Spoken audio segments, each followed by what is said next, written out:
नमस्कार, मी शामराव मोकाशी आणि आता परिवहन विभागात नवीन वर्षात म्हणजे 2026 मधील बदल काय होतील,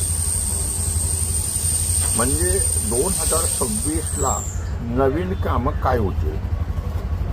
तर ह्या 26मध्ये RTOच्या जागेचे बरेचसे प्रश्न सुटतील. त्यातील परिवहन आयुक्त कार्यालयसुद्धा MTNLच्या बिल्डिंगमधून स्थलांतरित होईल. दहिसरचं RTO कांदरपाड्यातून दहिसर चेक नाक्याला स्थलांतरित होईल. मीरा भाईंदरचं जे RTO आहे त्यांना जागा मिळाली असली तरी बांधकामाला टाईम लागणार आहे, त्याच्यामुळं तेही तिथं जागा अपुरी असल्यामुळं स्थलांतरित होईल. परिवहन विभागानं पालघर RTO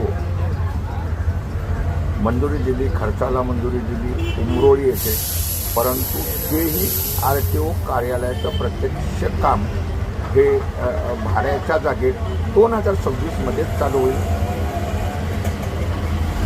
वसई RTOचं नवीन बिल्डिंगमध्ये स्थलांतरित होईल. जत RTOला मान्यता मिळाली, अजून जरी त्यांना जागा मिळाली नसली तरी त्यांचं भाड्याच्या जागेत जतला RTO कार्यालय चालू होईल. राहतो प्रश्न, वडाळा RTOला जागाच मिळत नाही, त्याचेही मोठ्या पद्धतीवर प्रयत्न होतील.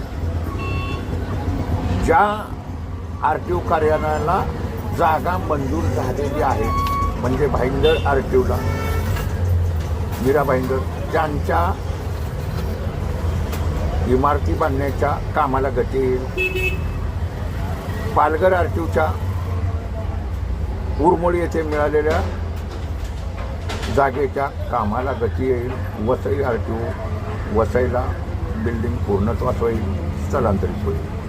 शिवाय या ठिकाणी नवीन असे वेगवेगळी कार्यालये निर्माण होतील 2026मध्ये.